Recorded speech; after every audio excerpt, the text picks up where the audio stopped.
Hello everyone, welcome to today's daily current affairs podcast. मैं हूं जिया और मेरे साथ है विराट।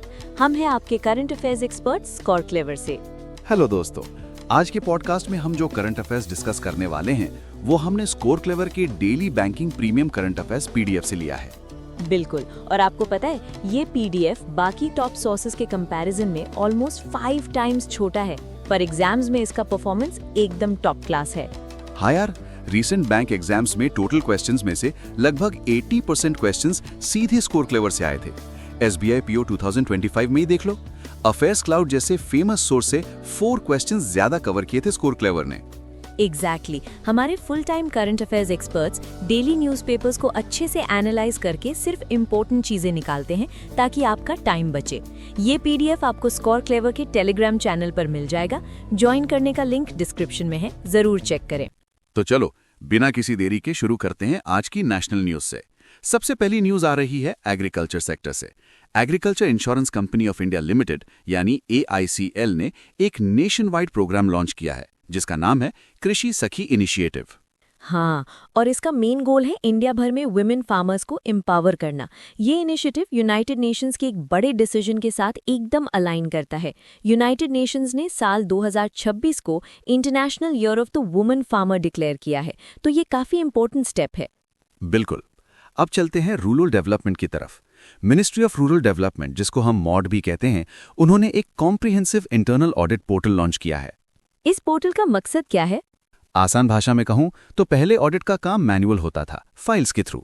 अब इस पोर्टल से सब कुछ रियल टाइम और सेंट्रलाइज्ड डिजिटल सिस्टम में शिफ्ट हो जाएगा। इससे रूरल डेवलपमेंट प्रोग्राम्स में ट्रांसपेरेंसी और अकाउंटेबिलिटी बढ़ेगी। That is great. और पता है इसे डेवलप किसने किया है? नेशनल इन्फॉर्मेटिक्स सेंटर ने, जो ministry of electronics and information technology के अंडर आता है। नेशनल इन्फॉर्मेटिक्स सेंटर के बारे में कुछ स्टैटिक फैक्ट्स भी याद रखने चाहिए। इसके डायरेक्टर जनरल हैं अभिषेक सिंह, हेडक्वार्टर्स न्यू दिल्ली में है और ये एस्टैब्लिश हुआ था 1976 में। परफेक्ट। अगली न्यूज एविएशन सेक्टर से है।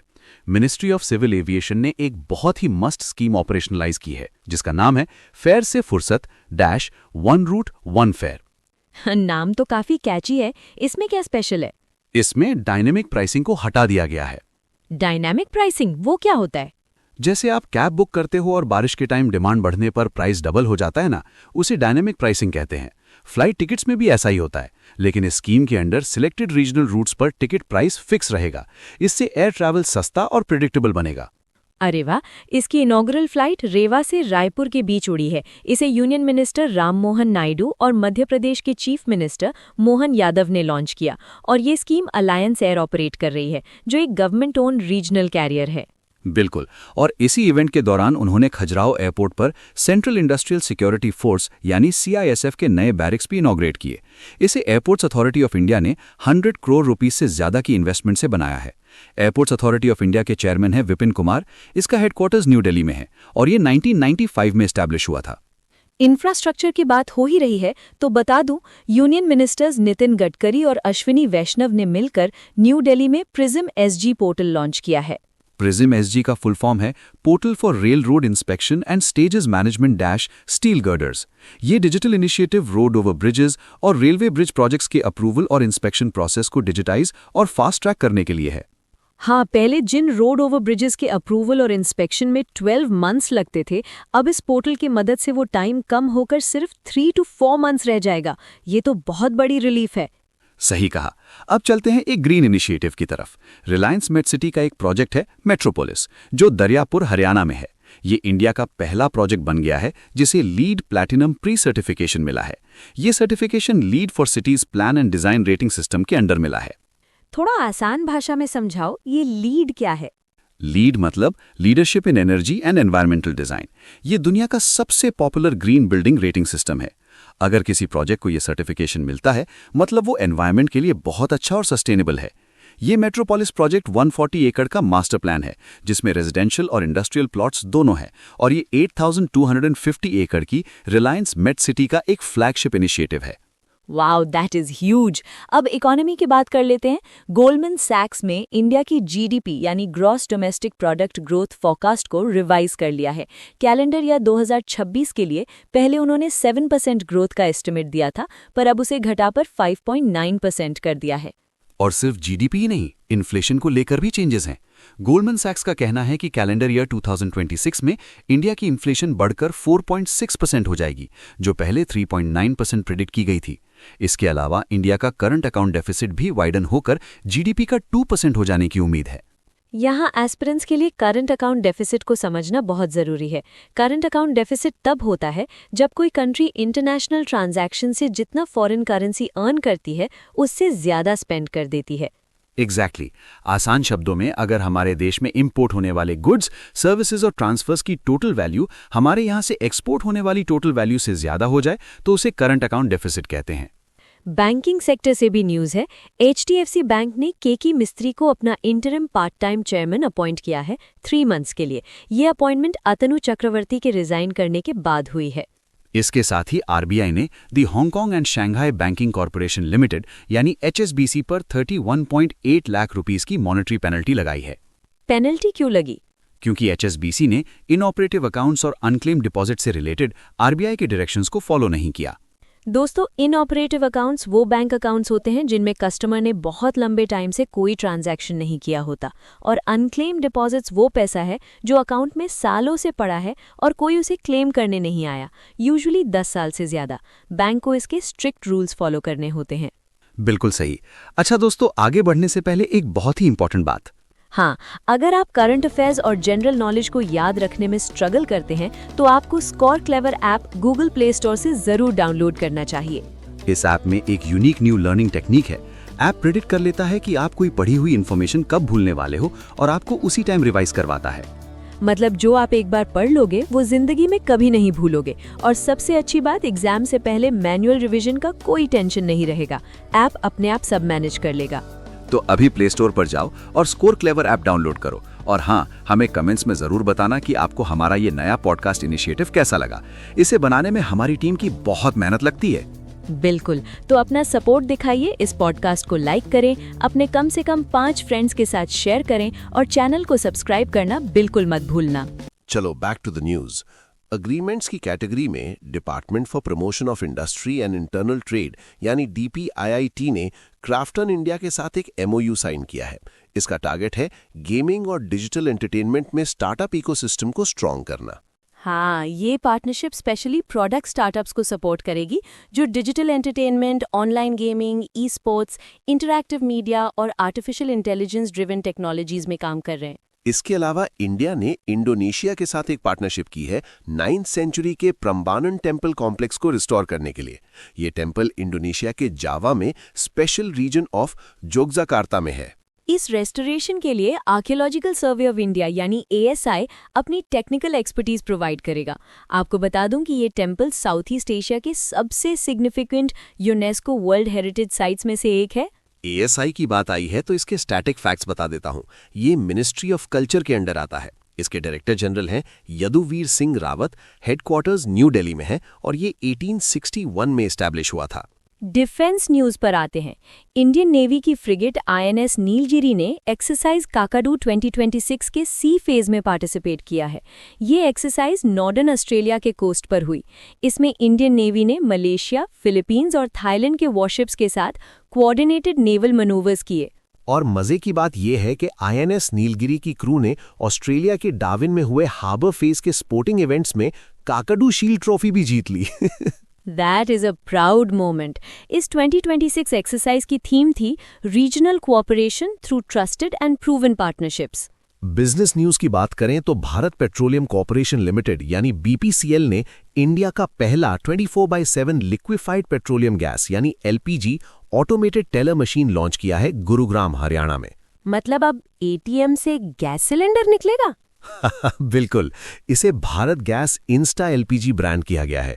ये एक पायलट प्रोजेक्ट है जिसमें रेजिडेंट्स कॉन्टैक्टलेस तरीके से 10 kg वाले कॉम्पोजिट कुकिंग गैस सिलेंडर्स सिर्फ 2 से 3 मिनट्स में कलेक्ट कर सकते हैं।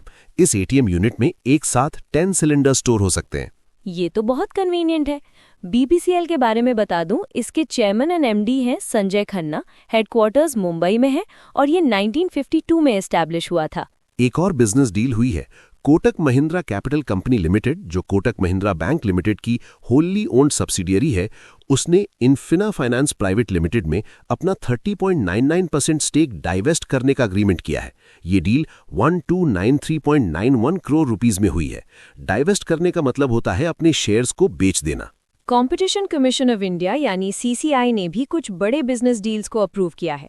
जापान के MUFG बैंक लिमिटेड ने श्रीराम फाइनेंस लिमिटेड में 20% माइनॉरिटी स्टेक एक्वायर किया है। इसके साथ ही CCI ने State Street Global Advisors Inc को ग्रो एसेट मैनेजमेंट लिमिटेड में 23% इकोनॉमिक स्टेक एक्वायर करने की अप्रूवल दे दी है। और कोर्सेरा इंक की सब्सिडियरी चेस मर्जर सब का यूडेमी इंक के साथ मर्जर भी अप्रूव हो गया है। साइंस एंड टेक्नोलॉजी फील्ड में भी बड़ी खबर है। हैदराबाद के तेलंगाना में international advanced research centre for powder metallurgy and new materials यानी ARCI में एक पायलट प्लांट सेटअप किया गया है। यहाँ neodymium iron boron rare earth permanent magnets manufacture किए जाएंगे। ये ARCI department of science and technology के अंडर ऑपरेट करता है। ये नया पायलट प्लांट एक एंड-टू-एंड प्रोसेस यूज करता है जो स्ट्रिप कास्ट अलॉय प्रोडक्शन से लेकर फिनिश्ड सिंटर्ड मैग्नेट्स बनाने तक सब कुछ खुद करता है। हाँ, यहाँ स्ट्रिप कास्ट प्रोसेस समझना जरूरी है। स्ट्रिप कास्ट एक मैन्युफैक्चरिंग प्रोसेस है जहाँ मोल्टन मटेरियल जैसे लिक्विड मेटल को सीधे एक थिन स्ट्रिप या शीट में सॉलिड बना दिया जाता है। हाँ, बड़े ब्लॉक्स बनाकर उन्हें रोल करने की बजाय ये मेथड लिक्विड स्टेट से डायरेक्ट शेप बना देता है, कूल्ड रोलर्स के बीच से पास करके। ये process rare earth permanent magnets बनाने के लिए बहुत एफिशिएंट है। साइंस की एक और न्यूज़ है। National institute of ocean technology ने इंडिया का पहला indigenously developed floating lidar buoy system successfully test किया है। ये टेस्टिंग तमिलनाडु के मुट्टम कोस्ट पर हुई। लाइडार का मतलब होता है लाइट डिटेक्शन एंड रेंजिंग। ये सिस्टम लेजर लाइट टेक्नोलॉजी का यूज करके सी लेवल से 300 मीटर्स ऊपर तक विंड स्पीड और डायरेक्शन मेजर करता है। और ये डेटा बहुत क्रूशल है ऑफशोर विंड फार्म्स के लिए ऑप्टिमल लोकेशंस आइडेंटिफाई करने में। इससे इंडिया के 70 gigawatt offshore wind energy potential को बहुत सपोर्ट मिलेगा। अब आते हैं स्पोर्ट्स पर। वर्ल्ड एथलेटिक्स काउंसिल ने इंडिया को 22nd world indoor athletics championships की होस्टिंग राइट्स दे दी हैं। ये इवेंट 2028 में भुवनेश्वर, ओडिशा के कलिंगा इंडोर एथलेटिक्स स्टेडियम में होगा। ये पहली बार है जब India world indoor athletics championship host करेगा। ये एक biennial track and field event है, मतलब हर 2 साल में एक बार होता है। इसका इनॉग्रल इवेंट 1985 पेरिस, फ्रांस में हुआ था और 2030 में इसका 23rd एडिशन अस्ताना, कजाकिस्तान में होगा। वर्ल्ड एथलेटिक्स के प्रेसिडेंट हैं सेबेस्टियन को। इसका हेडक्वार्टर्स मोनाको में है और ये 1912 में एस्टैब्लिश हुआ था। स्पोर्ट्स से रिलेटेड बिजनेस की न्यूज़ भी है। रॉयल बैंगलोर बेंगलुरु यानी RCB को एक कंसोर्टियम ने एक्वायर कर लिया है। इस कंसोर्टियम में Aditya Birla group, the times of India group, bolt ventures और ब्लैकस्टोन शामिल हैं। इन्होंने यूनाइटेड स्पिरिट्स लिमिटेड से RCB में 100% स्टेक खरीद लिया है। ये डील $1.78 बिलियन यानी लगभग 16,706 करोड़ रुपीस में हुई है। आदित्य बिरला ग्रुप के डायरेक्टर आर्यमन विक्रम बिरला अब RCB के चेयरमैन होंगे। और सिर्फ RCB ही नहीं, राजस्थान रॉयल्स भी एक्वायर हो गई है। कार्ल सोमानी, जो कि एक एग्जिस्टिंग शेयर होल्डर हैं, उन्होंने वॉलमार्ट के साथ मिलकर एक कंसोर्टियम लीड किया और राजस्थान रॉयल्स को एक्वायर कर लिया। इन्होंने 100% स्टेक $1.63 बिलियन यानी 16,290 करोड़ रुपीस में खरीदा है। कार्ल सोमानी 2026 सीजन के बाद UK बेस्ड मनोज बदाले से टीम का कंट्रोल ले लेंगे। अब आते हैं ओबिचुअरी पर। फ्रांस के former prime minister Lionel Robert Jospin का 88 इयर्स की एज में निधन हो गया है। इनके टेन्योर की सबसे खास बात ये थी कि इन्होंने फ्रांस में वर्क वीक को 39 आवर्स से कम करके 35 आवर्स करने की पॉलिसी इंप्लीमेंट की थी। और आज के पॉडकास्ट की आखिरी न्यूज़ है इम्पोर्टेंट डेज से। मार्च 18 को नेशनल वैक्सीनेशन डे ऑब्जर्व किया गया। इसकी 2026 के लिए थीम है immunisation for all is humanly possible. ये दिन इसलिए कमेमोरेट किया जाता है क्योंकि 1995 में इंडिया में पोलियो वैक्सीन का फर्स्ट डोज इसी दिन एडमिनिस्टर किया गया था।